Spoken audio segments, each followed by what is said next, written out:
Hello everyone, welcome to the Oracle of the Central Sun. I am Michelle. This channel is about astrology, tarot, I Ching, all of those wonderful things that can give us guidance as we walk through life. So I wanted to make a video today about the last 10 days of January because there's something really significant happening here in terms of a whole series of conjunctions with the planet Pluto in the first 10 degrees of Aquarius.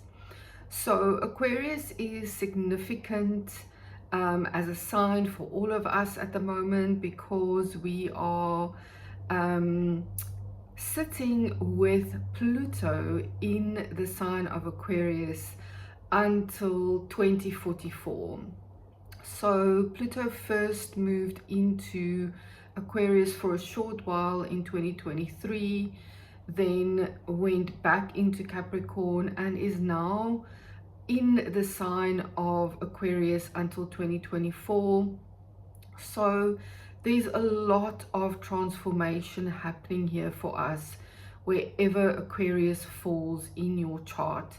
So at the end of this, I am going to go sign by sign and give you significance for which houses this falls for you by your rising sign. And of course, bear in mind, like all astrology, these things are relevant, but they will affect you more or less depending on your specific placements of your planets. And this all plays a role in on the nature of exactly how significant this will be. But right now Aquarius is a very significant sign because we are also now in 2026 just starting to deal with eclipses across the signs of Leo and Aquarius. And so the themes that start playing out now in the last 10 days of January will be very significant in February as well, because on the 17th of February we are actually going to have our first solar eclipse in this eclipse cycle, starting in the sign of Aquarius. So this is a significant period from now until the eclipse on the 17th of February, with a lot of emphasis on Aquarius. And with solar eclipses, they last up till 6 months after the actual event. We can still be in that energy and deal with the changes that come with eclipses. But I will of course do another video on the actual solar eclipse new moon on the 17th of February. So I just wanted to make you aware of these energies that are playing out now between the 18th of January and the 28th of January.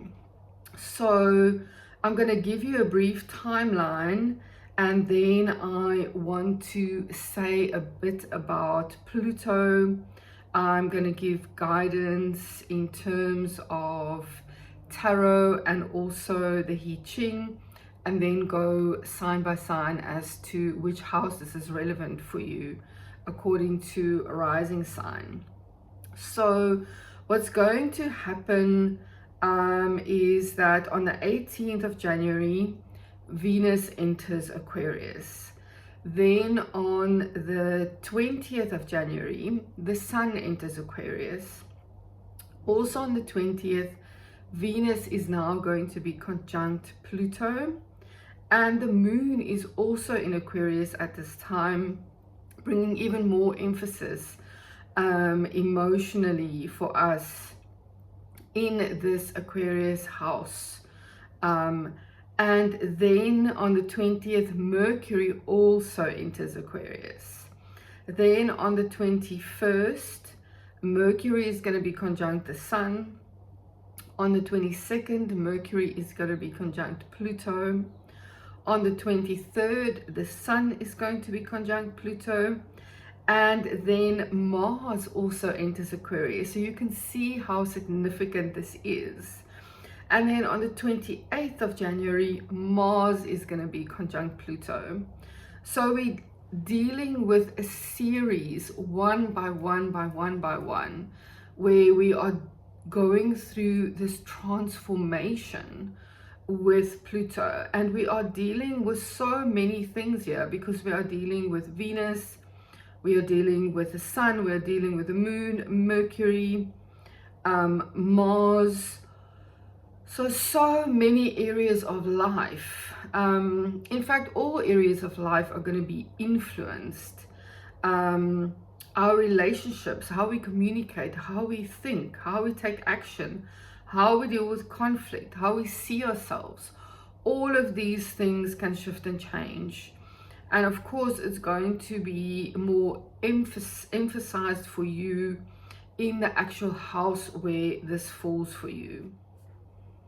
I'm going to give a brief description of Pluto again, just to refresh our memories, because I feel that Pluto, just like Neptune, can be very challenging energies to understand, and also the archetypal forces that we are dealing with.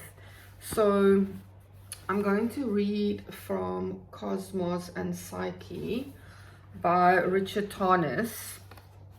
And you can see how the energy of Pluto can bring such force and transformation into our lives. So it reads, Pluto is associated with the principle of elemental power, depth and intensity, with which compels, empowers, and intensifies whatever it touches, sometimes to overwhelming and catastrophic extremes, with the primordial instincts libidinal and aggressive, destructive and regenerative, volcanic and cathartic, eliminative, transformative, ever evolving, with the biological forces, with the biological processes of birth, sex and death, the cycle of death and rebirth, upheaval, breakdown, decay, fertilization, violent purgatorial discharge of pent-up energies, purifying fire, situations of life and death extremes, power struggles, all that is titanic, potent and massive. Pluto represents political, social, sexual, urban, criminal, mythological and demonic. It is the dark, mysterious, the taboo, often terrifying reality that lurks beneath the surface of things, beneath the ego, societal conventions, and the veneer of civilization, beneath the surface of the earth, that is periodically unleashed with destructive and transformative force. Pluto impels, burns, consumes, transfigures, and resurrects. In mythic and religious terms, it is associated with all myths of descent and transformation, and with all the deities of destruction and regeneration, death and rebirth.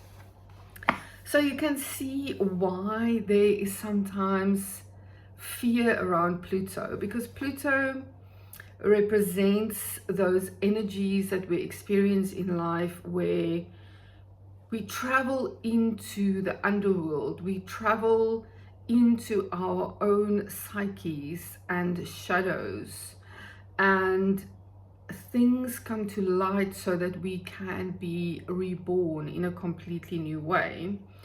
But as with these cycles, the death, destruction happens before the rebirth happens. So this is what we need to be aware of when we are dealing with Pluto. And of course, these things happen on different levels of intensity for different people, depending on which house this falls in for you. But because we are dealing with so many different planets conjuncting with Pluto in these last 10 days of January, there's definitely going to be so many insights, so many things coming to light, shadow aspects being integrated, things releasing, falling away, death of certain cycles so that new cycles can be reborn. So these are all the things that we are dealing with now, and also with the solar eclipse on the 17th of February. Because even though the solar eclipse is happening at the very end of Aquarius, it is influenced by that energy of Pluto being co-present in the sign when the eclipse is happening. So we are in the process here of working with shadows, things being revealed from beneath the surface, and more on the challenging side. It can also be things being repressed or suppressed that then in a later cycle will come out to be seen in the light of day. So there's a lot that can be transformed here, and because we are dealing with all of these planets, like I said, it's going to affect all the different parts of our lives. So I wanted to share with you the card according to astrological decans that is actually associated with the first 10 degrees of Aquarius, where all of these planets are meeting up with Pluto. So since Egyptian times, we've had certain symbologies associated with each 10 degrees of the zodiac. So in each sign there will be 3 of these symbols, 0 to 10, and then to 20, and then to the end of the sign. So the first 10 degrees is actually associated here with the 5 of Swords. And if you want to read up more about these or use them in your own life, I suggest as a starting point you can Google for T. Susan Chang, and she has done a lot of research and written a book called 36 Secrets on how the tarot relates to the decans in astrology. So as you can see, the 5 of Swords is a bit of a challenging card. All 5s in tarot represent more challenging energies to be dealt with. And in the 5 of Swords, there is what we see here, the aftermath of a battle. The front person here is standing with a bit of a smile on his face. He might in this moment in time perceive himself to be some kind of winner. And then the 2 figures in the back, they look quite defeated. One of them looks like he's mourning, crying, grieving something. And you can see even the sky looks quite ominous. The clouds are quite jaggedy. This is not an easy energy that we are dealing with here for the last 10 days of January. And what this card is telling us is to be really, really mindful. Whichever area this falls in for you, wherever the challenge and the transformation may be these last 10 days of January, to really be super mindful when it comes to winning and losing, to really be very, very kind. A lot of mindfulness is going to be needed here, because these energies are very, very forceful, and we can really be taken by all of these things that can be happening in our lives at the moment. So when it comes to challenge, when it comes to conflict, we are really asked to be incredibly mindful. And according to T. Susan Chang, the remedy for the 5 of Swords is actually the Four of Swords. And the Four of Swords is all about stillness, contemplation, really taking time out from what is happening to contemplate. And with the stained glass window in the background, to even really see the pluses and negatives that we are dealing with whatever we are going through in the sign of Aquarius at the moment. That inner stillness and contemplation is going to be super important right now in order for us not to get overtaken by the more conflict, challenging energies that we may be dealing with the Five of Swords. And that mindfulness that even in the short term, it may feel like you are the winner, but there's always then someone that is the loser and that may be hurting. So really try and find win-win solutions to whatever may be presenting themselves at this time, and to really bring that sense of kindness, introspection, as much as you can, because sometimes we are only human and we really are in these energies that are working with us and through us. So kindness to self also comes first, you know, really deal with this in a very, very kind way with yourself and others, whatever you may be going through at this time. And see if you can, maybe for these last 10 days and even into February, or for the rest of this year, up your level of meditation, contemplation, inner stillness. That is going to be something that is going to help you really get through this time in a lighter and a smoother way. So then the I Ching guidance I got for this last 10 days of January is hexagram 10, treading carefully.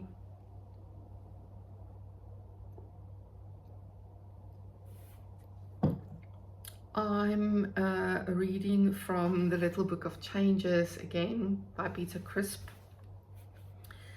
It says, there is no doubt that you are going places now, but watch your step and don't get ahead of yourself. You finding your way in the world where your position is defined both by your inner character and how it is outwardly expressed. And this speaks so beautifully to that Five of Swords card, because how we deal with conflict, how we deal with so-called winning and losing situations, letting go, giving up, having to move on in different ways, it's all defined by our inner character. This is extremely important at this time. And then how we express our inner character outwardly. The suggestion is, it's not what you do, it's the way in which you do it. Tread carefully. You are working with powerful forces that can take you where you want to go. So show some respect, but don't lose your sense of humor. A respectful attitude combined with a cheerful expression will win you friends in both high and low places. So I love this. I think this speaks beautifully to how carefully we need to walk through these last 10 days of January. We may be presented between the 18th and the 28th. It's going to be boom, boom, boom, boom. It may be a series of things, all from different directions, that is going to bring us change and transformation. So that careful treading is very, very important. Some of the older, more traditional versions of the I Ching, the symbol that they use in this hexagram 10 is treading behind a dangerous tiger. And the tiger can lead you to your greatness, but if you lose sight and you don't tread carefully, you can also step on the tail of the tiger, and the tiger can actually overtake and overpower you. So this is a very, very definite message for treading carefully, walking step by step, bringing as much stillness into your life that you don't overreact, that you don't become too embroiled in conflict around you, and that you really find stillness before communicating, before taking action. So that is the guidance that I wanted to share with you today. And yes, I really send you so much love and blessings for these last 10 days of January. And now I'm going to just briefly share where this falls for you according to your rising sign. It will be most accurate according to a rising sign, which is determined by your time of birth. If you don't know your time of birth, you can also listen for your sun sign, but this is going to be a little bit less accurate. So by a rising sign, Aries, this falls for you in your 11th house. So 11th house is all to do with friends, acquaintances, various groups that you belong to. It's around your hopes and dreams, and those people that are benefactors that come and help you in some regard in your life. So there might be some challenges, some conflicts that arise in these last 10 days in this area of friends and acquaintances and groups. So really be super mindful as to how you walk through this. For Taurus, this falls for you in your 10th house. 10th house is about your public life. It's about your career. It is how you show yourself publicly in the world, as opposed to the 4th house, which is about things that happen in your home behind closed doors. So for Taurus, there is big transformation that can happen in your public life and your career. There might be some challenges that you are going to go through in these last 10 days of January. So really walk carefully, go step by step when it comes to things related to public life and career. For Gemini rising, this is falling for you in your 9th house. The 9th house is all about higher learning. It is about studies. It's about religion and faith, teachers and teachings. So for Gemini rising, there might be some conflict, even internal conflict, that is happening for you around somebody you follow, some kind of belief system or spiritual system that you belong to. And there might be some big changes in terms of your viewpoints.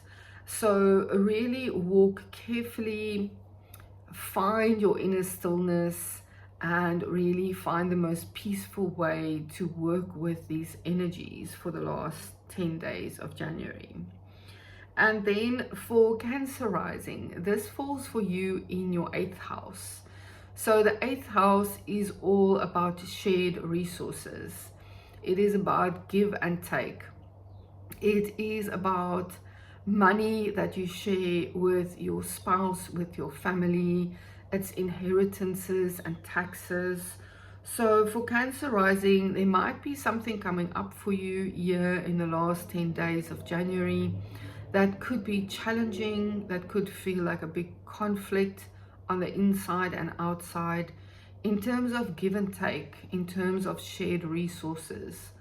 Find your inner stillness, go step by step, and walk with as much kindness as you possibly can. And then for Leo rising, this falls for you in your 7th house. The 7th house is all about your personal one-on-one relationships. It's your romantic partner. It's your close friendships, your one-on-one relationships with your children, and also with clients. So for Leo rising, there might be some challenges and conflicts and transformation that's going to come up for you. Walk with kindness, find inner stillness, go step by step as much as you can, and see what ends up in your life after this time of transformation. And for Virgo rising, this falls for you in your 6th house. The 6th house is that house of hard work. It is also known as the house of open enemies. So sometimes in the 6th house, we deal with people like colleagues and even friends that are actually more frenemies, that show up to come and challenge us in order to transform us. The 6th house is also about your health and your daily habits, and it can also be around your pets if you are a pet owner. So Virgo rising, there may be some challenges, some big transformation that can happen for you in this area of life. Really go step by step, find inner stillness, and walk with as much kindness as you can. For Libra rising, this falls for you in your 5th house. Now, the 5th house is known as the house of joy. It is all about hobbies and things that we love doing that bring joy and enrichment into our lives. It is also the house related to your children, if you have children. And it can also be around things related to romance and love, because those are also things that bring joy into our lives. So there might be some conflict here for the last 10 days of January, Libra, and some big realizations and transformations. So take things step by step, find a lot of stillness, and really bring as much kindness to this part of your life as you possibly can. And for Scorpio rising, this is falling for you in your 4th house. The 4th house is all about home, about family, about ancestors, and also around your inner home, your inner safety and security, and those things in your life that are more private and sacred to you. So for Scorpio rising, there could be some challenges and conflicts in this part of your life, the last 10 days of January. Really go step by step, find a lot of inner stillness, and walk with as much kindness as you can. For Sagittarius rising, this falls for you in your 3rd house. Now, the 3rd house is all about your mind, your way of thinking. It's about short distance travel. It's about the neighborhood that you live in. And it is also about your siblings and other extended family members. So Sagittarius rising, there can be some challenges and conflict, some big transformation and realizations happening here in the last 10 days of January. So really walk with kindness, go step by step, find a lot of inner stillness. A lot will be transformed. And for Capricorn rising, this falls for you in your 2nd house. The 2nd house is about inner and outer resources. It is about money. It's about how you make your money in your life. It is about your skills and what you bring to the world. So there may be some real challenges and conflicts happening in the last 10 days of January. A lot can be transformed, and you may be seeing some things coming to the light that you were not aware of before. Take it step by step and really find inner stillness and walk with as much kindness as you can. And for Aquarius rising, this falls for you in your first house. So this is all about who you are. It's your personality. It is about your body. So you may be going through transformation in terms of how you want to eat, how you want to exercise, all of these physical things. But it could also be a very internal process around your self-esteem, how you see yourself. And you might go through some kind of internal conflict at this time. Find as much self-kindness as you can. Really bring a lot of stillness and go step by step with this process of transformation. And for Pisces rising, this is falling for you in your 12th house. Now the 12th house is a little bit more of a subconscious space. It's where we deal with our mental health. It is where we deal with esoteric processes, connection to other realms, our psychic abilities, and just connection to the cosmos in general. So for Pisces rising, you may be going through some big transformation in terms of your own unconscious and psychic abilities. You may feel some inner conflict around what is developing for you, or you may be dealing and transforming some mental health issues that you may have been dealing with. This can be a big time of inner transformation. Walk really, really kindly and go step by step and see how much can be transformed for you at this time. So that is what I wanted to share with you today. I think these last 10 days of January is going to be big. Everyone is going to be dealing with something in a deep way because we are dealing with Pluto. And so again, just be kind to yourself, be kind to others. We're all going through our own processes. So I am still doing some year ahead readings. If you are keen to know what is happening for you in 2026, where to focus, where you're going to grow, what might be challenging, and where you can transform, I would be really happy to do a personal reading for you. And also please like, share, subscribe and comment. It really helps my channel to grow, and I truly appreciate every single person who shows up, who watches. And if you find value here, please do share it with others. I will see you again next time.